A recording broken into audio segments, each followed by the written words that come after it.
Hello everyone, कैसे हैं सब लोग? तो आज जो हम टॉपिक स्टार्ट करने वाले हैं, ये है हमारा कुछ इमेज बेस मैं आपके सामने फिर से लेके आई हूँ। और आज की जो इमेज बेस है, वो हमारा एक नया सब्जेक्ट होगा। नया सब्जेक्ट मीन्स जो हमने इससे पहले डिस्कस नहीं किया है, जो कि है paediatric and community health nursing. ठीक है, पीडियाट्रिक और कम्युनिटी हेल्थ नर्सिंग से इमेज बेस्ड क्वेश्चंस जो है वो आपके लिए बहुत ही इंपॉर्टेंट है। और ऑब्वियसली मैं हमेशा से वही आपके लिए इमेज बेस्ड लेके आती हूँ जो एग्जाम पॉइंट ऑफ व्यू से इंपॉर्टेंट होता है, या फिर जो जो कि एग्जाम में आने की जिसके चांसेस होते हैं, है ना? चलिए, तो आज का टॉपिक जो है हम स्टार्ट करते हैं। फर्स्ट हमारा आपको पता है कि हमारी नॉर्सेट की है नॉर्सेट 2021 की जो है डेट आ चुकी है। 20 नवंबर को एग्जाम है, तो बहुत ही जल्दी से अब आपको बिल्कुल बकाफ होना पड़ेगा और सब कुछ कमर कस के पढ़ाई करनी पड़ेगी। बहुत ही इंपॉर्टेंट है हमारे लिए ये डेट, और जिसका सब बच्चों को पूरे इंडिया के बच्चों को मेरे ख्याल से बेसब्री से इंतजार था। तो इमेज बेस्ड क्वेश्चंस आने की संभावना हमें पता है हमेशा 100% रहती है, क्योंकि हमेशा आते ही हैं। और इस बार भी कुछ नए टाइप के या नए क्वेश्चंस हमें देखने को मिलेंगे इमेज बेस्ड। तो हम अब जितना हमसे हो सकेगा हम आपको उतना ज्यादा जो है इमेज बेस्ड की प्रिपरेशन कराएंगे। ठीक है, तो मैं आपके साथ सबने हमेशा ही इमेज बेस्ड लेके आती हूँ। तो आज की जो इमेज बेस्ड है या आज की जो क्लास है वो हम जल्दी से स्टार्ट करते हैं। चलिए, फर्स्ट इमेज जो हमको दिख रही है वो है, देखिए क्या है फर्स्ट इमेज। क्या दिख रहा है आपको? हमें दिख रहा है एक इन्फेंट रेडिएंट वार्मर। ठीक है, एक new born radiant warmer. Radiant warmer पता है आपको क्या होता है? डिलीवरी के बाद जब बेबी डिलीवर होता है, उसके बाद उसका टेम्परेचर मेंटेन करने के लिए, बच्चे को हाइपोथर्मिया से प्रिवेंट करने के लिए हम क्या करते हैं, लेबर रूम में प्री हीटेड वार्मर जो होता है पहले से ही ऑन होता है। हमेशा जब भी लेबर स्टार्ट होता है या लेबर रूम का काम स्टार्ट होता है, तो हम रेडिएंट वार्मर को भी सबसे पहले क्या कर देते हैं, ऑन कर देते हैं, ताकि हर सिचुएशन के लिए, हर इमरजेंसी सिचुएशन के लिए ये वार्मर जो है तैयार रहे। ठीक है, और स्पेशली बच्चों में सबसे ज्यादा चांसेस किसके होते हैं? हाइपोथर्मिया से। हाइपोथर्मिया के होते हैं ना, टेम्परेचर कम होने का। ठीक है, टेम्परेचर कम होने के चांसेस कितना? लेस देन 35 डिग्री सेंटीग्रेड जब टेम्परेचर होता है, तो उसे हम बोलते हैं हाइपोथर्मिया। ओके, चलिए, तो इन्फेंट रेडिएंट वार्मर क्या होता है? एक ऐसा इक्विपमेंट, ऐसा वार्मर जिसमें हम बच्चे को रखते हैं, जो ऑलरेडी प्री हीटेड होता है, जिसका टेम्परेचर मेंटेन किया जाता है। और कुछ मोड होते हैं इसमें, जिसमें सर्वो मोड जो होता है सबसे बेस्ट होता है। कौन सा? सर्वो मोड सबसे ज्यादा बेस्ट होता है। और इसमें हम टेम्परेचर पहले से ही मेंटेन करके रखते हैं। ओके, टेम्परेचर मेंटेन करके रखते हैं। तो इसमें देखिए न्यू बॉर्न को रखा गया है। तो इस तरीके का अगर कोई इक्विपमेंट आपके पास आया है, तो वो क्या है? Infant radiant warmer. Radiant warmer is a body warming device to provide heat to the body. This device helps to maintain the body temperature of the baby and limit the metabolism rate. Target temperature is 36.5 to 37.5. Okay, हमारा temperature इसमें कितना set होता है? 36.5 से लेकर 37.5, जो कि new born का नॉर्मल टेम्परेचर होता है। क्वेश्चन आ सकता है आपके पास कि न्यू बॉर्न का नॉर्मल टेम्परेचर कितना होता है? 36.5 से लेकर 37.5, ये होता है न्यू बॉर्न का नॉर्मल टेम्परेचर। ठीक है, तो यहाँ से क्वेश्चन आ सकता है जल्दी से। यहाँ पे हमने 2-3 क्वेश्चन कर लिए हैं। देखिए, सर्वो मोड जो है बेस्ट मोड माना जाता है रेडिएंट वार्मर का। और इसके अलावा लेस देन 35 डिग्री सेंटीग्रेड अगर टेम्परेचर होगा, तो उसे हम क्या बोलेंगे? हाइपोथर्मिया बोलेंगे। ठीक है, hypothermia. And the normal temperature of a new born baby is 36.5 two 37.5। ठीक है, तो ये है हमारा first equipment, that is infant radiant warmer. चलिए, जल्दी से हम जाते हैं नेक्स्ट हमारी इमेज पे।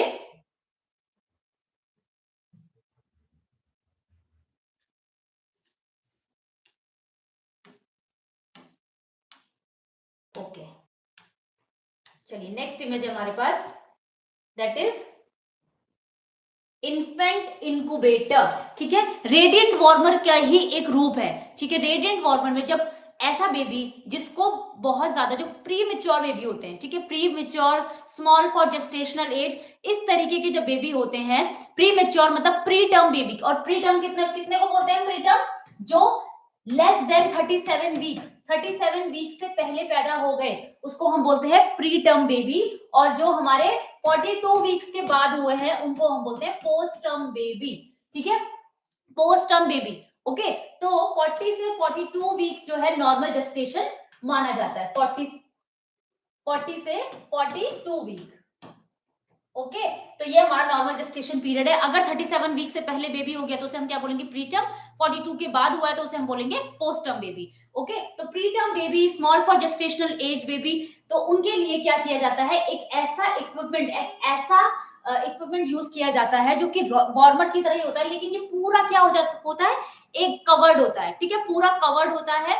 इसमें infection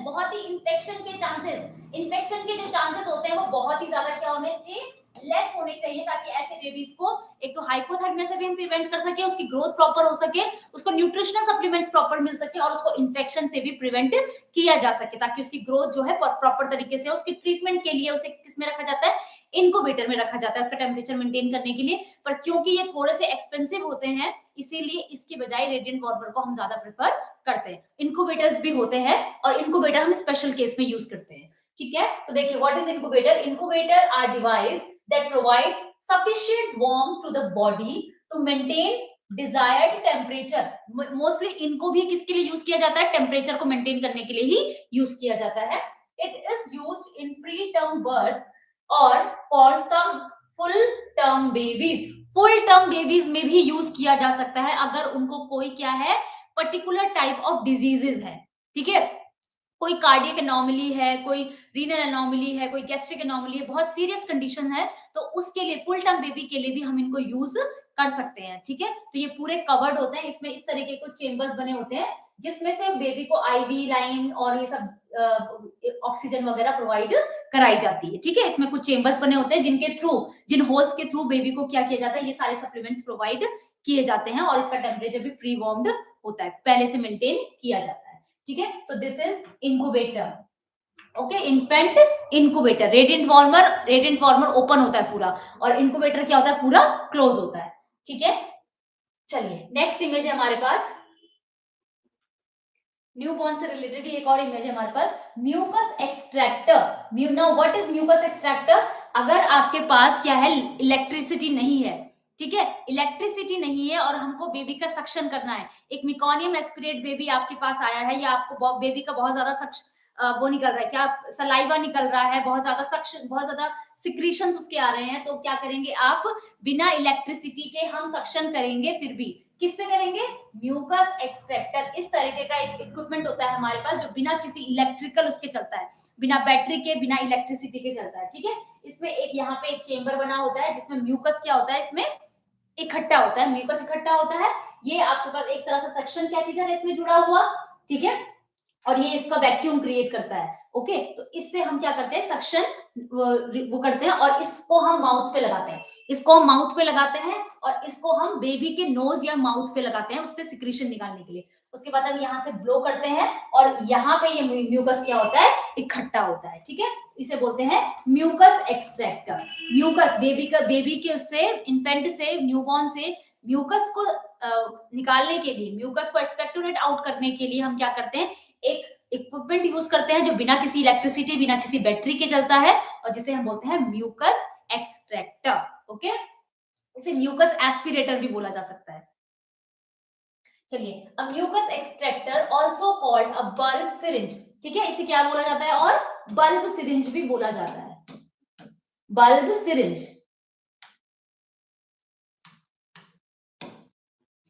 Bulb syringe clears the nose of a child who has trouble blowing into a tissue. Use one to clear your child's nasal passages, allowing him to breathe easier when sick and preventing mucus from running out of his nose. अगर उसकी nose या mouth से कोई भी mucus निकल रहा है, कोई भी secretions निकल रहे हैं, तो उनको क्या करने के लिए, सक्शन करने के लिए हम इसका यूज करते हैं, और इसको बल्ब सिरिंज भी कहा जाता है। So this is mucus extractor.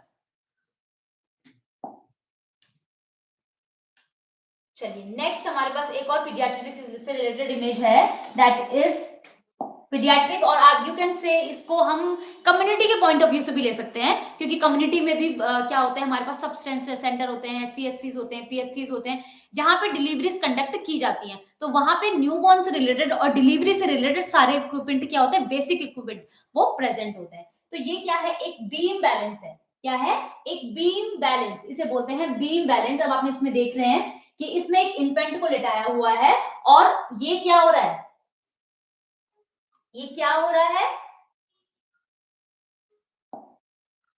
ठीक है। तो इसमें इस बीम बैलेंस की उसमें क्या करते हैं, बेबी का वेट लिया जाता है। क्या लिया जाता है, बेबी का वेट लिया जाता है।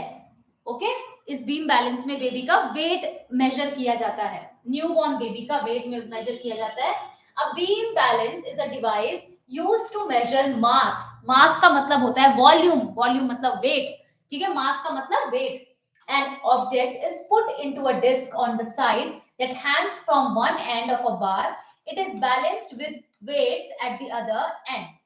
It has a lever with two equal arms and a pan suspended from each arm.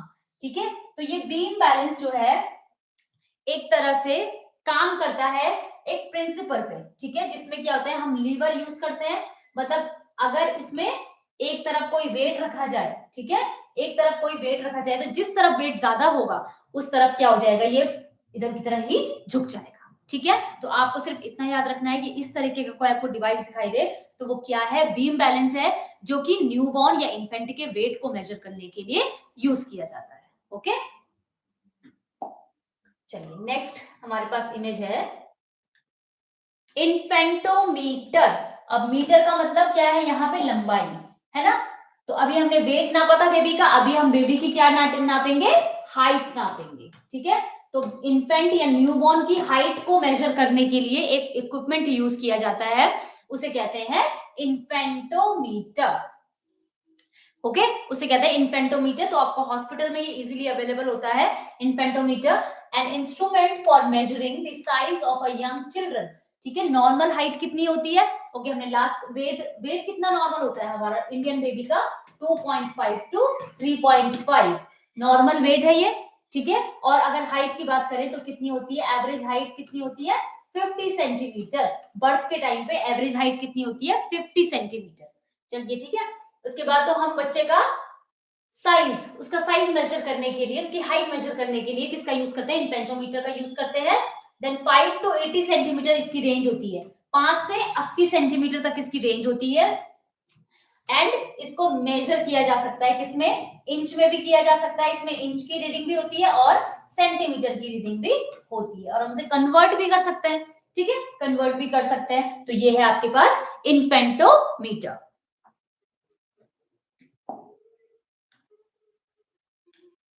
चलिए नेक्स्ट इमेज है हमारे पास बॉर्सलो टेप। देखिए बॉर्सलो टेप ये क्या होता है, ये बॉर्सलो टेप, ठीक है। तो हम क्या करते हैं कम्युनिटी में या हॉस्पिटल्स में एक टेप यूज करते हैं, ठीक है, एक टेप यूज करते हैं और ये एक स्टैंडर्डाइज्ड टेप होता है, ठीक है। और ये इमरजेंसी भी होता है, इमरजेंसी सिचुएशन में आप इसे यूज कर सकते हैं बच्चों के लिए। अब ये मेजर क्या करता है, देखिए, इज स्टैंडर्डाइज्ड कलर कोडेड, ठीक है। इसमें आपको पता है कुछ कलर दिए हैं, green, orange, blue, white, yellow, purple, red, pink, grey. Okay, इसमें कुछ कलर दिए हैं, कितने, 1 2 3 4 5 6 7 8 9, ठीक है, 9 इसमें कलर्स दिए हैं आपके पास।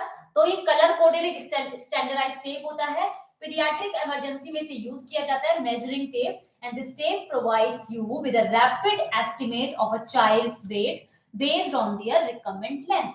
तो ये क्या करता है, ये आपको बताता है, फॉर एग्जाम्पल आपको डोज कैलकुलेशन के लिए, मेडिकेशन कैलकुलेशन के लिए क्या करना है, आपको पता करना है कि बच्चे की हाइट के अकॉर्डिंग उसका वेट क्या होना चाहिए। ओके, तो आपको अगर इन दोनों में से कोई भी एक चीज पता है तो इस स्टेप में सारी रीडिंग्स होती हैं। तो आप देख सकते हैं कि इतनी हाइट का वेट कितना होगा या फिर इतना वेट की बच्चे की हाइट कितनी होगी, और उसके अकॉर्डिंग आप डोज कैलकुलेशन कर सकते हैं। Okay, it is designed for children up to approx 12 years of age. और ये किस किस के लिए बनाया गया है, 12 साल तक के बच्चों के लिए बनाया गया है, ठीक है, 0 टू 12 इयर्स, जन्म से लेकर 12 साल तक के बच्चों के लिए बनाया गया है, ठीक है। ये कैलकुलेशन करता है एक तरह की कि वेट के अकॉर्डिंग क्या होनी चाहिए, हाइट कितनी होनी चाहिए, उनका दोनों का जो है बैलेंस जो है वो सही तरीके से है या फिर नहीं है, ठीक है। तो इसे बोलते हैं बॉर्सलो टेप, और ये एक इमरजेंसी क्राइटेरिया है, इमरजेंसी स्टैंडर्ड है जो कि हम यूज कर सकते हैं हॉस्पिटल या फिर कम्युनिटी एरिया में। नेक्स्ट है हमारे पास फोटोथेरेपी, फोटोथेरेपी आप सबने देखी होगी एनआईसीयूज वगैरह में, नियोनेटल इंसेंटिव केयर यूनिट्स जो होती हैं, पीडियाट्रिक आईसीयूज होते हैं, वहां पर क्या होती है, फोटोथेरेपी अवेलेबल होती है। फोटोथेरेपी एक ऐसा इक्विपमेंट है जिसमें हम क्या यूज करते हैं, लाइट यूज करते हैं, लाइट यूज करते हैं। और किस चीज के लिए ये लाइट यूज की जाती है, बच्चे के बिलिरुबिन लेवल, बिलिरुबिन लेवल जो कि क्या कॉज करता है बच्चे में, नियोनेटल जॉइंटिस कॉज करता है, ठीक है। बिलिरुबिन जो बड़ा हुआ होता है तो जॉइंटिस कॉज करता है वो, ठीक है। तो उसको क्या करने के लिए, कम करने के लिए, बिलिरुबिन के लेवल को कम करने के लिए हम क्या यूज करते हैं, कुछ लाइट्स यूज करते हैं जिसको हम बोलते हैं फोटोथेरेपी।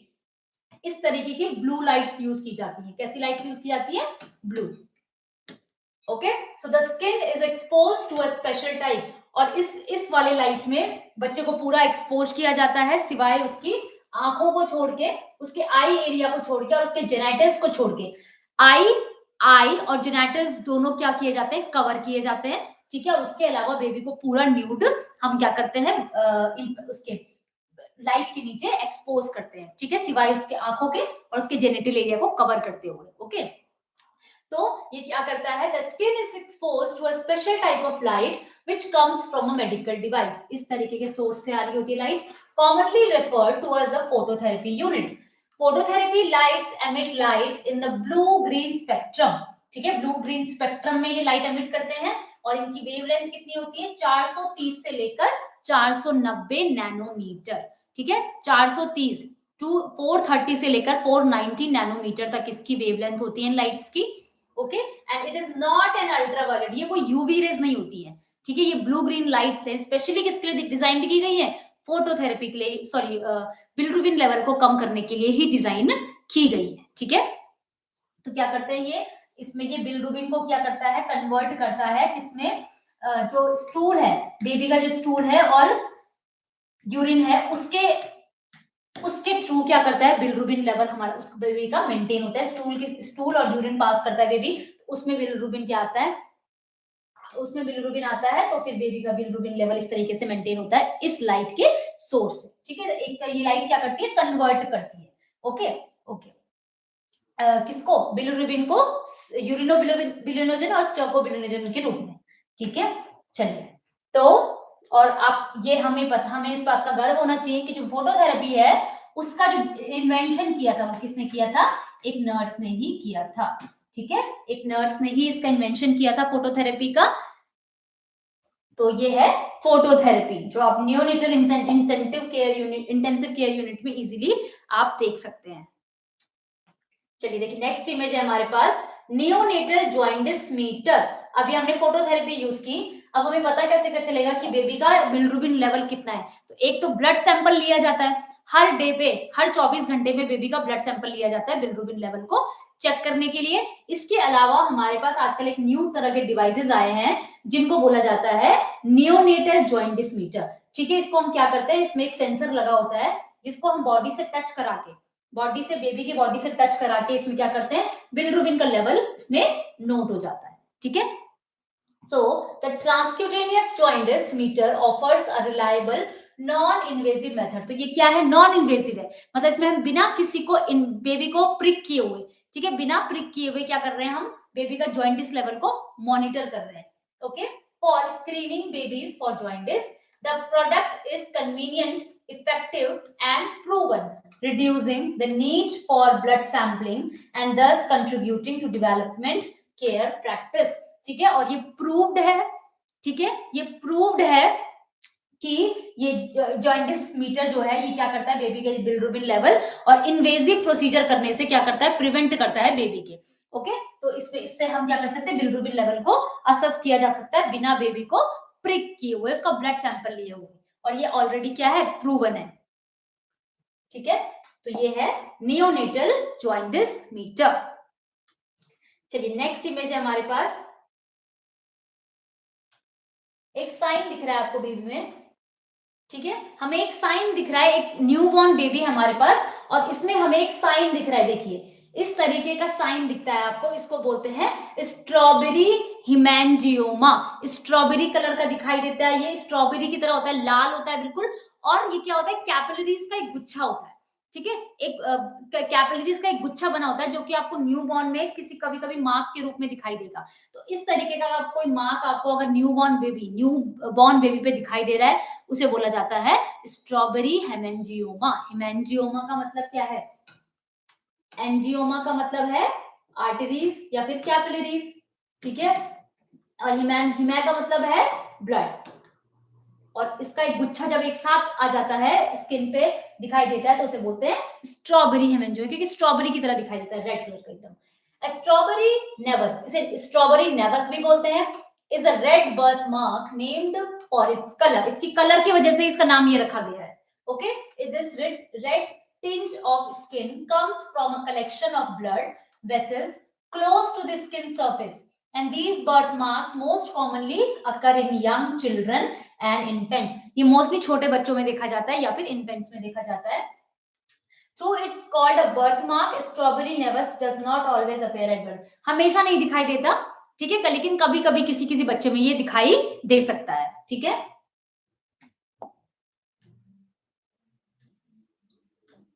नेक्स्ट हमारे पास हमको एक इमेज दिख रही है जिसमें एक कंडीशन दिखाई हुई है, और ये कंडीशन क्या है, you can read here, protein energy mal nutrition, ठीक है। इसमें हमारे पास दो चीजें आती हैं, प्रोटीन एनर्जी माल न्यूट्रिशन के अंदर हम दो कंडीशन पढ़ते हैं, एक होता है क्वाशरकोर, एक होता है मरासमस, ठीक है। तो देखिए ये क्वाशरकोर वाला बच्चा है और ये मरासमस वाला बच्चा है। मरासमस का मतलब बिल्कुल जिसका मास जो है बिल्कुल क्या है, गायब है, ठीक है, जिसके स्किन पूरी क्या है, बिल्कुल लीन मास है, एकदम बहुत ही ज्यादा लीन ये बेबी दिखाई देता है।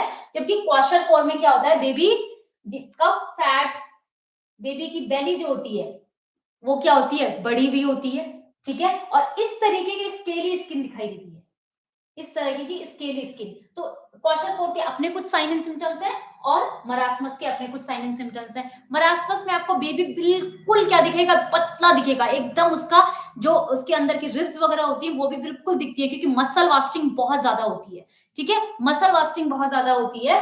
और जबकि क्वाशरकोर में आपको बच्चे में प्रोटीन स्पेशली कम देखने को मिलेगा, जिसकी वजह से उसका जो बेली फैट होता है वो आगे की तरफ आ जाता है, ठीक है। प्रोटीन जो है, प्रोटीन की कमी की वजह से उसका बेली फैट जो है आगे की तरफ बढ़ जाता है। तो ये क्वाशरकोर के मेन साइन है, और जो इसकी स्किन है उसमें पैचेस दिखाई देते हैं कुछ, ठीक है। तो ये है प्रोटीन एनर्जी के दो तरीके के टाइप, एक है क्वाशरकोर और एक है marasmus. Protein energy malnutrition, sometimes called, is a form of malnutrition that is defined as a range of conditions arising from coincident lack of dietary protein and energy। तो डाइट में, बच्चे की डाइट में कैलोरीज और protein इन दोनों की कमी से होने वाला जो डिसऑर्डर है, that is protein energy mal nutrition.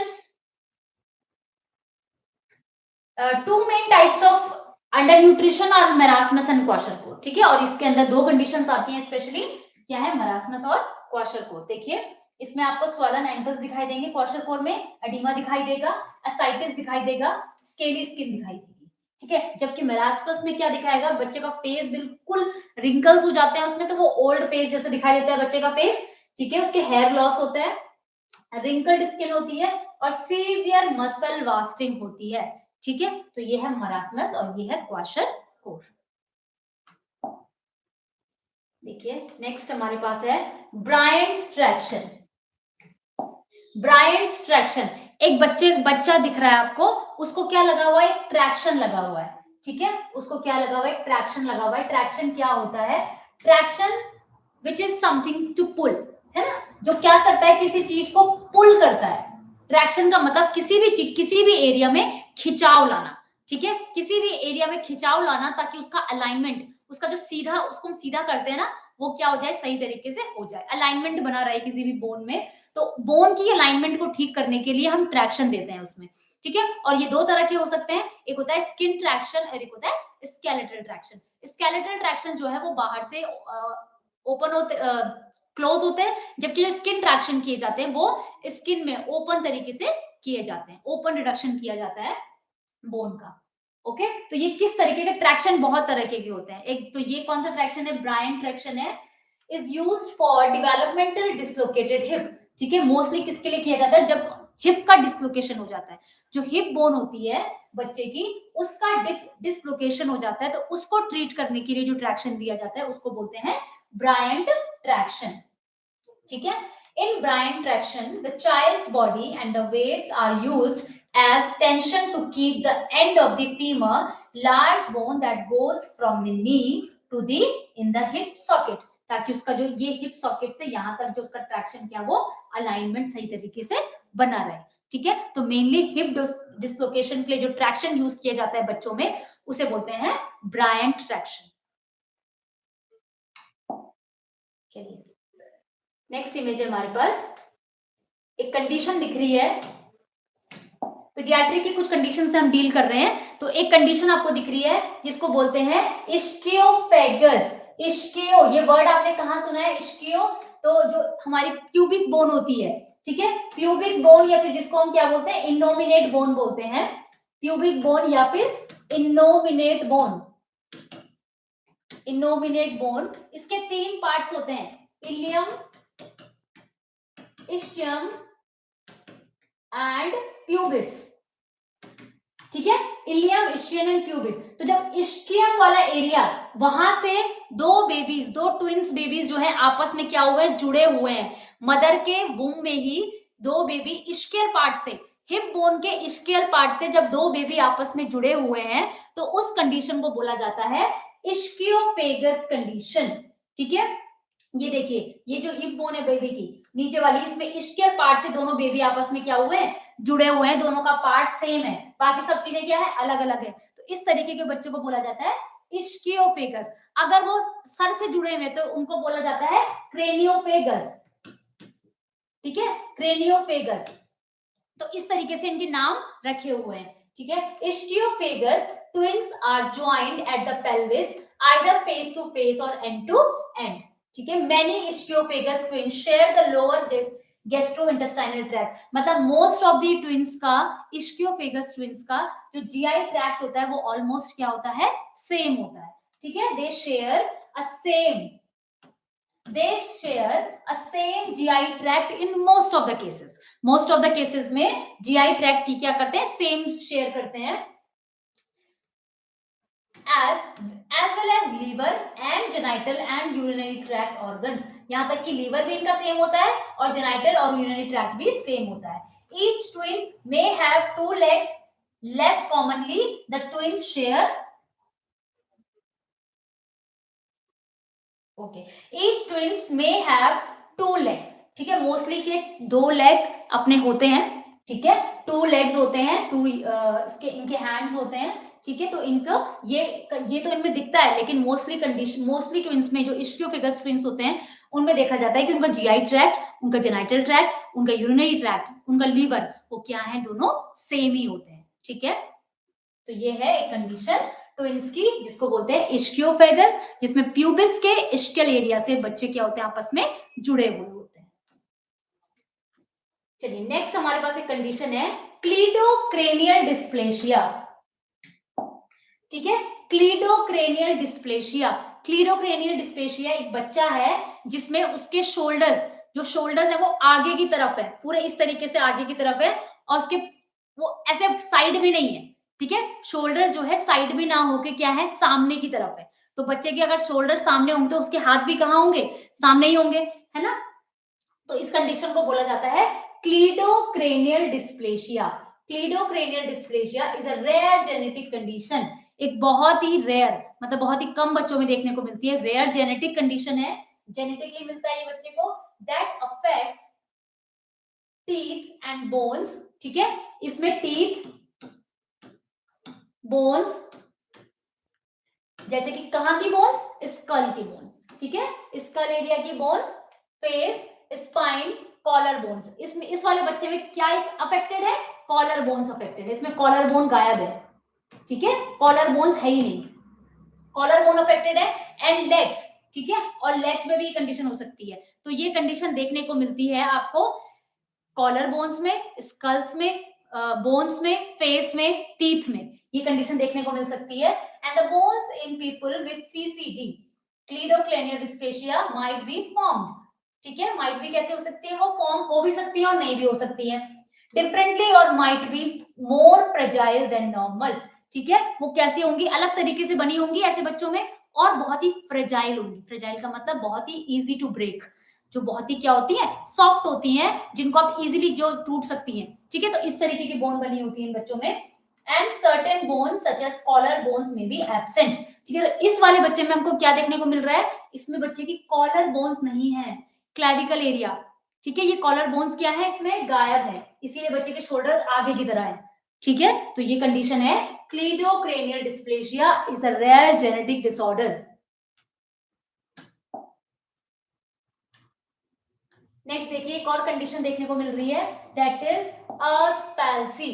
ठीक है, अर्ब्स पैल्सी बहुत ही ये देखने वाली कंडीशन है एक बच्चे में। अर्ब्स पैल्सी, अर्ब्स पैल्सी क्या है, is a form of brachial plexus palsy. ठीक है, जब बच्चे के जो ब्रेकियल प्लेक्सिस होते हैं वो किसी वजह से अगर क्या हो गए, डैमेज हो गए, तो बच्चे की जो आर्म है, ठीक है, वन आर्म जो है वो इस तरीके की हो जाती है, इस तरीके की हो जाती है, इसको बोलते हैं अर्ब्स पैल्सी। और ये किसके डैमेज होने की वजह से होता है, ब्रेकियल प्लेक्सिस।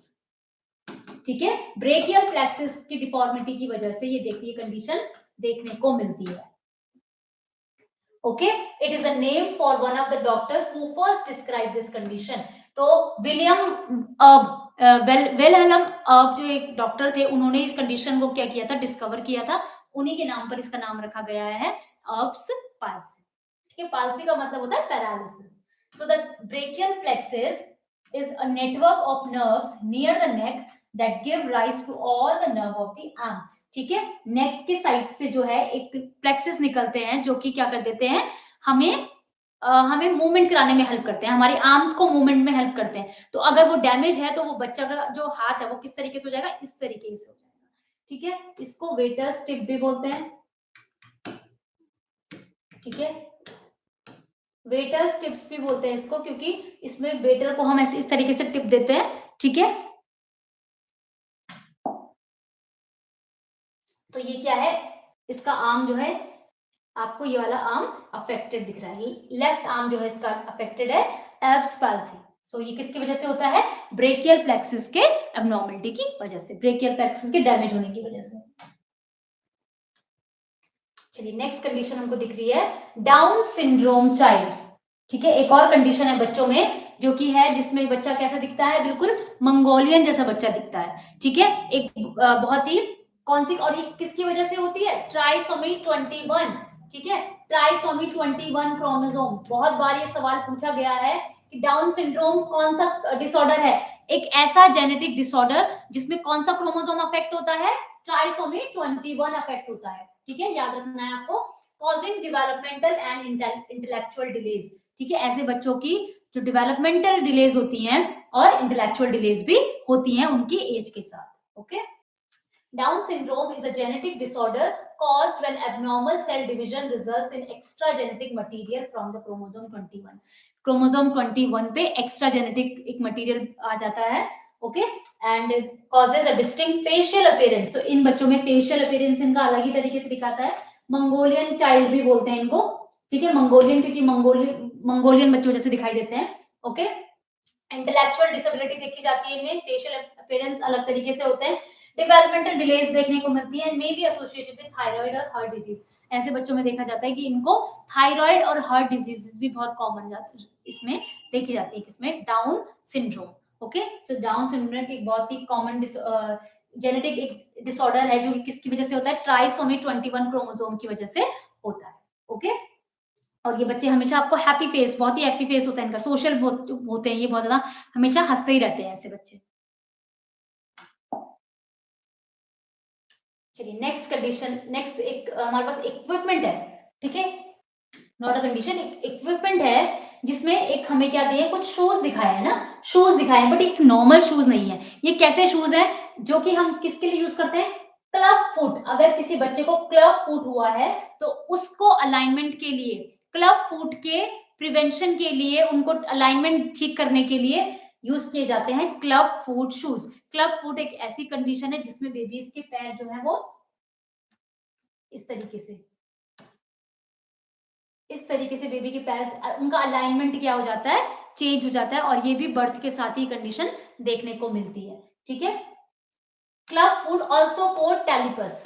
ठीक है, इसे हम क्या बोलते हैं, टैलिपस बोलते हैं इस कंडीशन को, where a baby is born with a foot और feet that turn in and under. तो या तो वो फुट इस तरीके से होंगे, ठीक है, अंदर की तरफ होंगे, या वो फुट सॉरी अंदर की तरफ होंगे या फिर नीचे की तरफ होंगे, इस तरीके से।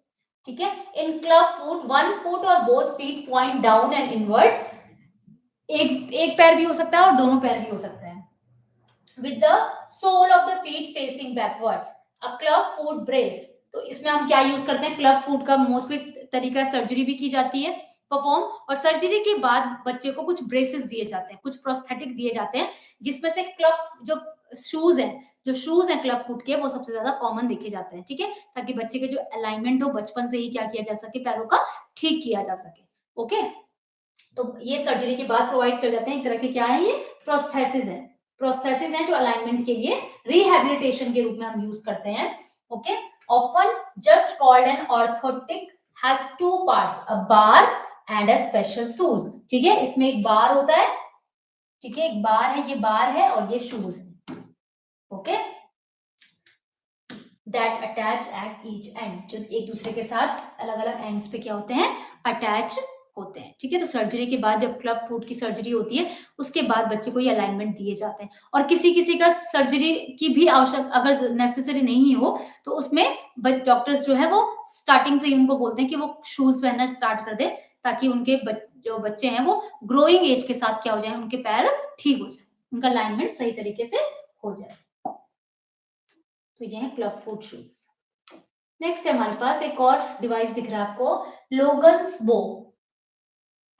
ओके, तो जो लोगन्स बो है, ये कब यूज किया जाता है, ये सर्जरी के बाद यूज किया जाता है। ठीक है, ये लोगन्स बो जो है वो सर्जरी, इस तरीके का मेटल का दिखता है, जिसमें बच्चे के जो लिप्स है, ठीक है, लिप्स और जो अपर लिप एरिया है, नोज वाला ये वाला एरिया है, इसमें बच्चे को जो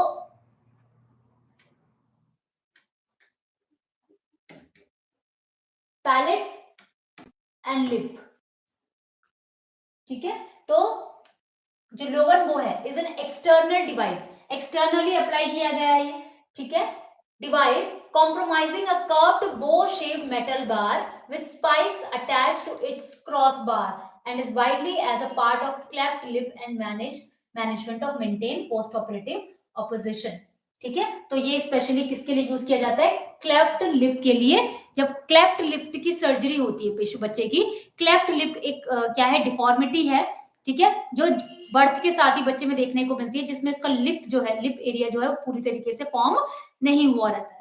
ठीक है, तो उसमें बच्चे को क्या होती है, सकिंग प्रॉब्लम होती है। तो इस वजह से बच्चे की क्या की जाती है, सर्जरी की परफॉर्म की जाती है, और सर्जरी के बाद उस एरिया को क्या करने के लिए, उसका मूवमेंट को कम करने के लिए, प्रिवेंशन के लिए एक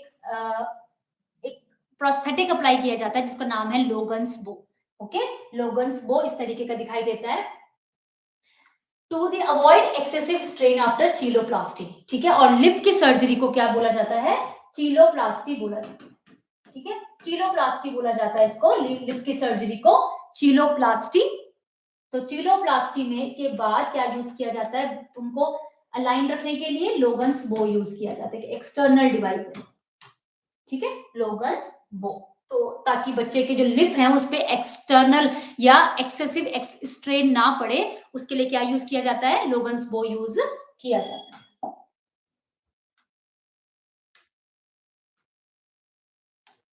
ठीक है, तो यहाँ पे एक प्रोसीजर दिखाया गया है नेक्स्ट इमेज में आपको।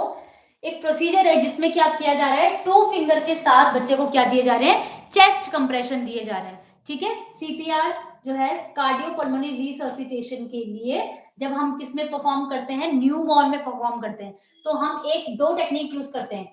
एक टेक्निक होती है थंब टेक्निक, ठीक है, जिसमें हम थंब के कंप्रेशन देते हैं, या फिर 2 finger technique,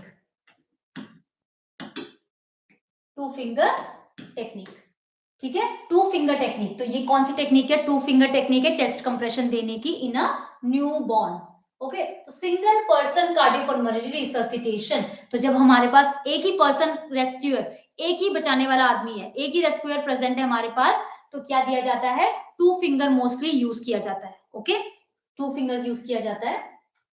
on an infant should be perform with 2 fingers just below the intermammary line. ठीक है, मतलब जो निपल्स है, निपल लाइन है, निपल लाइन के थोड़े से नीचे दिया जाता है, with the hand clenched while 2% CPR should be with the 2 thumb. और अगर 2 पर्सन है तो आप कौन सा मेथड यूज करेंगे, थंब मेथड यूज करेंगे। ओके, पर जब हमारे पास सिंगल रेस्क्यूअर होता है तो हम मोस्टली कॉमन सी कौन सा मेथड यूज करते हैं, न्यूबॉर्न में 2 फिंगर मेथड यूज किया जाता है। ओके, देखिए हमारे पास एक बॉक्स दिया हुआ है, ये बॉक्स जो है एक कोल्ड बॉक्स है। क्या है ये, एक कोल्ड बॉक्स जो कि कम्युनिटी में यूज किया जाता है। ठीक है, कम्युनिटी में यूज किया जाता है। Cold boxes are insulated containers. Insulated का मतलब इसमें हीट को प्रिवेंट किया जाता है। ओके, हीट से प्रिवेंट किया जाता है। That can be lined with coolant packages to keep vaccines and dilutants cold during the transportation and short period storage। अगर हमें थोड़े टाइम के लिए हमें क्या करना हो, वैक्सीन को प्रिवेंट करना हो, वैक्सीन को रखना हो, वैक्सीन को अच्छे से रखना हो, स्टोर करना हो, तो कुछ देर के लिए हम क्या यूज कर सकते हैं, कोल्ड बॉक्सेस को यूज किया जा सकता है। ठीक है, ये वैक्सीन कैरियर नहीं है। ठीक है, ये वैक्सीन कैरियर नहीं है, बल्कि ये वैक्सीन को रखने के लिए थोड़े टाइम के लिए, एक शॉर्ट पीरियड के लिए वैक्सीन को स्टोर रखने के लिए एक बॉक्स है जो कि इंसुलेटेड होता है, जिसमें हीट को प्रिवेंट किया जाता है ताकि वो वैक्सीन क्या हो, डिस्ट्रॉय ना हो for a short period. Okay, तो उसे बोला जाता है कोल्ड बॉक्स। ये है आइस पैक फ्रीजर। जो भी हम वैक्सीन कैरियर में जो आइस पैक हम यूज करते हैं, उनको इसी में प्रिवेंट रखा जाता है। ठीक है, तो उससे पहले वैक्सीन कैरियर में डालने से पहले उनको इसी में रखा जाता है, किसमें, आइस पैक फ्रीजर में। An ice pack or gel pack is a portable plastic bag filled with water, refrigerator gel or liquid. To be prepared for use, the package is first placed in a freezer. तो उसको use करने से पहले हम उसको कहाँ रखते हैं, फ्रीजर में रखते हैं, ताकि उसका टेम्परेचर क्या हो, मेंटेन रहे। Ice initially well below freezing temperature will last a little longer. तो जब वो फ्रीज रहता है तो उसका जो टेम्परेचर है वो ज्यादा देर तक क्या होता है, स्टोर रहता है। ठीक है, प्रिवेंट रहता है। तो आइस पैक को वैक्सीन कैरियर में डालने से पहले किसमें रखा जाता है, आइस पैक फ्रीजर में स्टोर किया जाता है। नेक्स्ट एक हमारे पास हमें दिख रहा है, एक डिवाइस सा है। ठीक है, what is this, this is female diaphragm. क्या है ये, फीमेल डायाफ्राम है। Female diaphragm is one of the method, contraceptive method. कौन सा मेथड है, कॉन्ट्रासेप्टिव का मेथड है। फैमिली प्लानिंग में हम मेथड पढ़ते हैं, temporary method, permanent method. Temporary method में भी हम कुछ फिजिकल मेथड्स पढ़ते हैं जो कि फीमेल्स यूज करती हैं। ठीक है, कुछ मेल्स यूज करते हैं, कुछ फीमेल्स यूज करती हैं। तो फीमेल्स जो प्रोटेक्टिव मेथड्स यूज करती हैं टेम्पररी बेस पे, उसमें से एक मेथड होता है फीमेल डायाफ्राम। ठीक है, और इस तरीके का डायग्राम उसका दिखाई देगा, इस तरीके की इमेज फीमेल डायाफ्राम की होती है। A diaphragm is a reusable rubber or silicone cup that covers the cervix. ठीक है, the diaphragm is कहाँ लगाया जाता है, cervix पे अप्लाई किया जाता है। Is inserted into the vagina with spermicide, और इसको यूज करने से पहले इसमें क्या किया जाता है, स्पर्मिसाइड जेली लगाई जाती है। क्या लगाई जाती है, स्पर्मिसाइड जेली यूज की जाती है with before sex to prevent pregnancy. The diaphragm is a birth control device that prevents sperm from entering the uterus. ठीक है, तो आपको पता है जैसे जिस तरीके से कॉन्डम यूज किया जाता है, फीमेल मेल कॉन्डम, उसी तरीके का डायफ्राम भी होता है। पर डायफ्राम को यूज करने से पहले हम क्या करते हैं, उसको क्या करते हैं, स्पर्मिसाइड जेली लगाते हैं। स्पर्मिसाइड जेली का मतलब जो स्पर्म को किल करती है। ओके, स्पर्मिसाइड जेली यूज की जाती है। और इसमें इसको हम क्या करते हैं, 6 आवर्स के लिए, 6 आवर्स से पहले हमें इसे क्या करना पड़ता है, रिमूव करना पड़ता है। ठीक है, 6 आवर्स से पहले इसे रिमूव करना पड़ता है। तो ये है फीमेल डायफ्राम। नेक्स्ट एक और कॉन्ट्रासेप्टिव मेथड हमको दिख रहा है, एक और टेम्पररी कॉन्ट्रासेप्टिव मेथड है हमारे पास, ये है वेजाइनल स्पॉन्ज। क्या है ये, वेजाइनल स्पॉन्ज है, ये भी फीमेल के लिए यूज होता है। ठीक है, फीमेल इसको यूज करती है वेजाइनल स्पॉन्ज को। The contraceptive sponge combines barrier and spermicidal method. ठीक है, इसमें भी क्या कहते हैं, स्पर्मिसाइड यूज की जाती है to prevent contraception. 3 brands are marketed Pharmatex, protected and Today. ठीक है, तो आजकल मार्केट में 3 टाइप की वेजाइनल स्पॉन्जेस आ रहे हैं। ठीक है, कौन कौन से हैं? 3 ब्रांड्स हैं, फार्माटिक्स है, ठीक है, प्रोटेक्टेड है एंड टुडे। ठीक है, मोस्ट कॉमनली टुडे यूज किया जाता है। तो आजकल ये इस नाम से क्या हो रहा है, मार्केट में अवेलेबल है आपके पास। कौन कौन से ब्रांड है? फार्माटिक्स, प्रोटेक्टेड एंड टुडे। तो ये क्या है? वजाइनल स्पॉन्ज है। तो इसमें ऑलरेडी क्या होती है, इसमें नाइलोक्सिन 9 जो स्पर्मिसाइड जेली होती है वो ऑलरेडी इसमें क्या होती है, लगी हुई होती है। ठीक है, कौन सी स्पर्मिसाइड जेली होती है? नाइलोक्सिन 9, नैनोक्सिनॉल 9। ये क्या है? स्पर्मिसाइड लगा हुआ होता है इसमें। ओके, नैनोक्सिनॉल 9। कभी कभी इस स्पर्मिसाइड का नाम भी पूछ लिया जाता है, इसका नाम है नैनोक्सिनॉल 9। नेक्स्ट हमारे पास एक और मेथड है, किस चीज का? कॉन्ट्रासेप्टिव मेथड है, that is birth control pills. ये पिल्स हैं, देखिए स्टार्ट इन ग्रीन सेक्शन, यहां से स्टार्ट की जाएंगी। ठीक है, इस तरीके से इसका साइकिल दिया होता है, इस तरीके से देखिए। ठीक है, यहां से इस तरीके से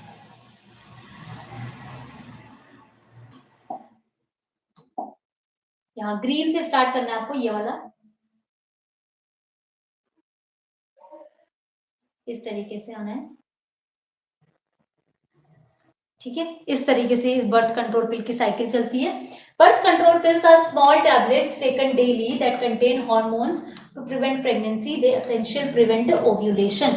क्या करते हैं बर्थ कंट्रोल पिल? ओव्यूलेशन को प्रिवेंट करते हैं। क्या करते हैं? ओव्यूलेशन से प्रिवेंट करते हैं, जिसमें क्या होता है? ईस्ट्रोजन और प्रोजेस्टेरॉन होता है।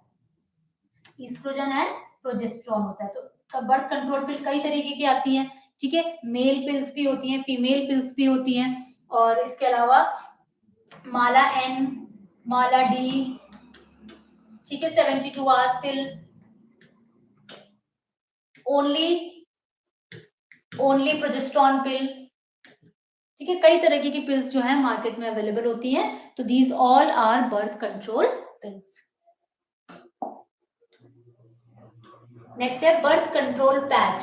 ठीक है, एक और तरीका का टेम्पररी मेथड है जिसमें क्या किया जाता है, एक पैच अप्लाई किया जाता है। इस लेडी ने क्या किया, एक पैच को अप्लाई किया है स्किन में। ठीक है, तो ये ट्रांसक्यूटेनियसली ये पैच क्या करता है, हॉर्मोन्स प्रोवाइड करता है हमारी बॉडी को, जिससे क्या होता है, बर्थ कंट्रोल होता है। ठीक है, so the birth control patch is a thin beige 1 and 3.5 inch, यानी करीब 4.5 सेंटीमीटर का ये होता है, square pad that sticks to the skin. इसको स्किन में चिपकाया जाता है। It releases hormones through the skin into the blood stream to prevent pregnancy. और ये भी एक तरह से क्या करता है, जितने भी बर्थ कंट्रोल काम करते हैं वो सब हार्मोनल बेस पे ही काम करते हैं। जो भी मेडिकेशंस होती हैं वो सब हार्मोनल बेस पे काम करती हैं, जिसमें ईस्ट्रोजन और प्रोजेस्टेरॉन हमारा मेन हार्मोन होता है। ठीक है, तो ये पैच भी क्या करता है, स्किन के थ्रू बॉडी में हार्मोन रिलीज करता है, जिससे कि प्रेगनेंसी प्रिवेंट होती है। ओके, नेक्स्ट है हमारे पास एक डिवाइस है कॉन्ट्रासेप्शन से ही रिलेटेड, जिसे बोला गया है IUCD हुक। ठीक है, यानी intra uterine control device hook. Okay, तो इस तरीके का दिखाई देता है IUCD हुक। देखिए इस तरीके का दिखाई देता है, आगे से ऐसे होगा और इस तरीके का हुक की तरह होता है। IUD hook may be used to locate the strings in the cervical canal और यूट्रस। तो ये किस चीज के लिए यूज किया जाता है? जब IUD किसी फीमेल को इंसर्ट की जाती है तो उसका थ्रेड कभी कभी क्या हो जाता है, यूट्रस या जो इंटरनल ऑर्गन्स होते हैं उनमें क्या हो जाता है, मिसप्लेस हो जाता है। तो उसको थ्रेड को क्या करने के लिए, निकालने के लिए, उस थ्रेड को देखने के लिए, असेस करने के लिए इस IUD हुक का यूज किया जाता है। Okay, if the strings are not recovered from the cervical canal, the hook may be used to attempt the removal from the uterus। और अगर वो हुक जो है वो IUD सही तरीके से प्लेस नहीं है तो इस हुक की सहायता से हम उस IUD का थ्रेड जो है उसको रिमूव कर देते हैं, और IUD को रिमूव कर देते हैं। ठीक है, तो ये कम से कम ये एक गाइड का काम करता है। नेक्स्ट है हमारे पास वैक्सीन कैरियर। ठीक है, इससे पहले हमने देखा था ice pack freezer, cold pack देखा था वैक्सीन को रखने के लिए। अब जो आपने देखा होगा कई सारे एएनएम्स के पास, मल्टीपर्पज हेल्थ वर्कर्स के पास, ठीक है, उनके पास क्या होते हैं, वैक्सीन कैरियर होते हैं जो वो ट्रांसपोर्ट कर सकते हैं। ठीक है। तो ये पोर्टेबल कुछ कैरियर्स होते हैं जिनमें वैक्सीन को क्या किया जाता है, ट्रांसफर किया जाता है। इनमें आइस पैक्स होते हैं साइड से और उसके बीच में क्या की जाती है, वैक्सीन को रखा जाता है एक जगह से दूसरी जगह ले जाने के लिए। So in comparison with the cold boxes, vaccine carriers have a smaller volume. Cold pack से छोटे होते हैं ये, okay. For use by health workers during immunisation campaigns. तो आजकल आपने भी देखा होगा जैसे कई सारी जगह जगह कैंप लगाए जा रहे हैं कोरोना वैक्सीन के लिए भी, तो उसमें भी कैरी जो वैक्सीन होती है उनको ले जाने के लिए किसका यूज किया जा रहा है, वैक्सीन कैरियर का यूज किया जाता है। ये कोल्ड बॉक्सेस के मुकाबले थोड़ा सा छोटे होते हैं। Outreach services, as these are the passive devices, coolant packs are used as accessories for both cold boxes and vaccine carriers to provide the cooling capacity for a limited time period. इसकी particular time period होता है जिसके अंदर ही हमें क्या करना पड़ता है, इसको कैरी करना पड़ता है और इसमें जो वैक्सीन है उनको यूज करना पड़ता है। So this is the vaccine carrier. Next vaccine से रिलेटेड एक और हमारे पास है वैक्सीन वायल मॉनिटर। क्या है, वीवीएम, शॉर्ट फॉर्म में बोला जाता है इसको वीवीएम, वैक्सीन वायल मॉनिटर। ठीक है, ये क्या है, एक डिवाइस, जो वैक्सीन होती है हमारे पास इस तरीके की हमारे पास वायल होती है, ठीक है, और उस वायल में कुछ मार्क्स दिए होते हैं। ठीक है, तो वो मार्क्स कैसे होते हैं, अगर आपको इस तरीके का मार्क दिखाई दे रहा है, जो बाहर का सर्किल है वो पर्पल है और अंदर का जो स्क्वायर है वो कैसा है, व्हाइट है, तो आप वैक्सीन को यूज कर सकते हो। ठीक है, ये जो सेंसर होता है, ये जो वीवीएम आपको दिख रहा है, ये क्या होता है, हीट सेंसर, हीट सेंसिटिव होता है। ठीक है, तो हीट सेंसिटिव, तो आपको पता है कि वैक्सीन का एक टेम्परेचर मेंटेन किया जाता है और मोस्टली कॉमन जो मोस्टली वैक्सीन होती है उनका टेम्परेचर कितना मेंटेन किया जाता है, 2 to 8 डिग्री सेंटीग्रेड। ठीक है, तो अगर वैक्सीन का टेम्परेचर मेंटेन नहीं हुआ, तो अगर इस तरीके का हमको दिखाई दे रहा है, तो ये हमको इसको यूज कर सकते हैं। ठीक है, अगर व्हाइट की जगह ये थोड़ा सा लाइट पर्पल हो गया लेकिन बाहर का अभी भी डार्क है, तो भी आप इसको यूज कर सकते हो। ओके, अगर ये दोनों सेम कलर के हो गए, सर्किल भी और स्क्वायर भी, तो आप इसको यूज नहीं कर सकते हो। और अगर ये अंदर वाला जो स्क्वायर है ये सर्किल से ज्यादा डार्क हो गया है, तो भी आप इसको यूज नहीं कर सकते। तो दो कंडीशन है जिसमें आप यूज कर सकते हो, एक जब ये क्या है, लाइट है, और एक जब ये थोड़ा सा और लाइट है। लेकिन अगर ये दोनों सेम हो गए और अंदर वाला डार्क हो गया, तो इन दोनों कंडीशन में आप यूज नहीं कर सकते। तो ये भी पेपर में एक बार आया हुआ है वीवीएम का डायग्राम। तो ये क्या है, वैक्सीन को चेक करने के लिए क्या है, एक तरीका है कि वैक्सीन अभी ठीक है या नहीं है, एक्सपायर्ड तो नहीं है। Vaccine vial monitors are small stickers that adhere to vaccine, sticker लगे होते हैं वैक्सीन पे, वायल पे, and change colour as the vaccine is exposed to heat. तो ये क्या बताते हैं आपको कि वैक्सीन हीट से क्या हो चुकी है, एक्सपोज हुई है या नहीं हुई है। Letting health workers know whether the vaccine can be safely used for immunization। तो इससे हेल्थ वर्कर को पता चल जाता है कि आप सेफली वैक्सीन को यूज कर सकते हो या नहीं कर सकते हो। ठीक है, आपके पास एक डायग्राम दिया हुआ है, ये डायग्राम किस चीज का है, अंडर 5 क्लिनिक का एक डायग्राम है। ठीक है, एक क्या दिया हुआ है आपको, ट्राइंगल दिया हुआ है। ये किस चीज का ट्राइंगल है, अंडर 5 जो क्लिनिक होती है, अंडर 5 क्लिनिक्स का एक पर्टिकुलर लोगो होता है। वो लोगो कैसा होता है, इस तरीके का होता है, ट्राइंगल होता है। इसमें क्या है, यहाँ पे इसके कुछ कंपोनेंट्स होते हैं।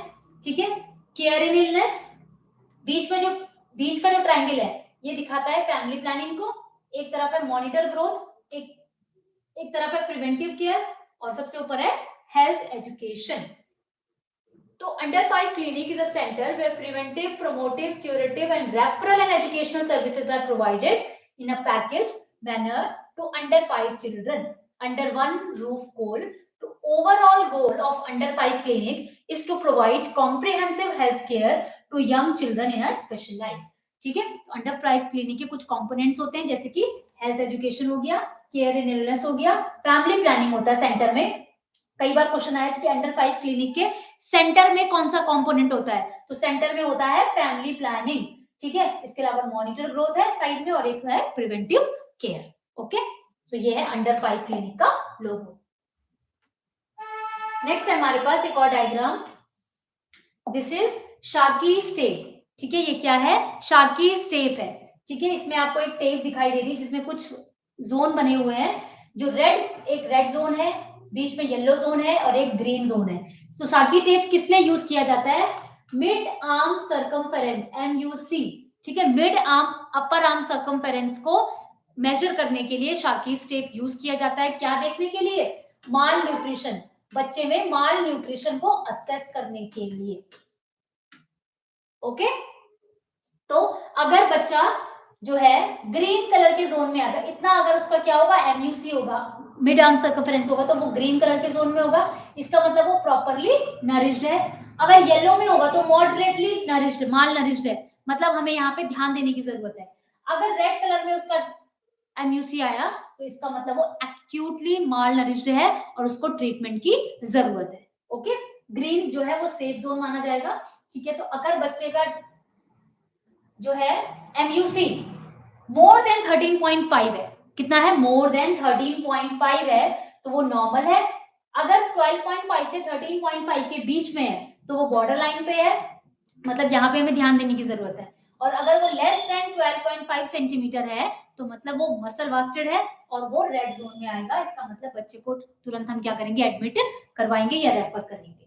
ठीक है, सो ये कुछ जोन्स हैं, तो ये वार्निंग्स दी होती है। ओके, मिड आर्म सर्कमफेरेंस के लिए। तो मिड आर्म सर्कमफेरेंस कई बार डायग्राम आया है इसका कि ये जो शाकीज, ये टेप है, ये जो आपको इंस्ट्रूमेंट दिख रहा है, ये क्या है, तो ये शाकीज टेप है। अगर नाम दिया हुआ है तो ये पूछा होगा तो ये किस चीज के काम आता है, तो ये मिड आर्म सर्कमफेरेंस को असेस करने के काम आता है। ठीक है, सो आज का हमारा जो टॉपिक है वो हमारा पीडियाट्रिक के, हमने कुछ पीडियाट्रिक के, कुछ कम्युनिटी के, कुछ ऐसे इमेजेस देखे जो आपके एग्जाम पॉइंट ऑफ व्यू से बहुत बहुत इंपॉर्टेंट है। ठीक है, और इसके अलावा हम आगे भी पीडियाट्रिक और कम्युनिटी के कुछ और इमेजेस आपके लिए लेके आएंगे, कुछ और कंडीशंस के लेके आएंगे, कुछ डिजीज कंडीशंस के लेके आएंगे, ताकि आपको एग्जाम में और ज्यादा हेल्प मिले। ओके, तो आज का सेशन हमारा इतना ही था। नेक्स्ट मैं आपके साथ और इमेज बेस्ड क्वेश्चंस लेके आऊंगी, तब तक के लिए आप पढ़ते रहिए। Thank you.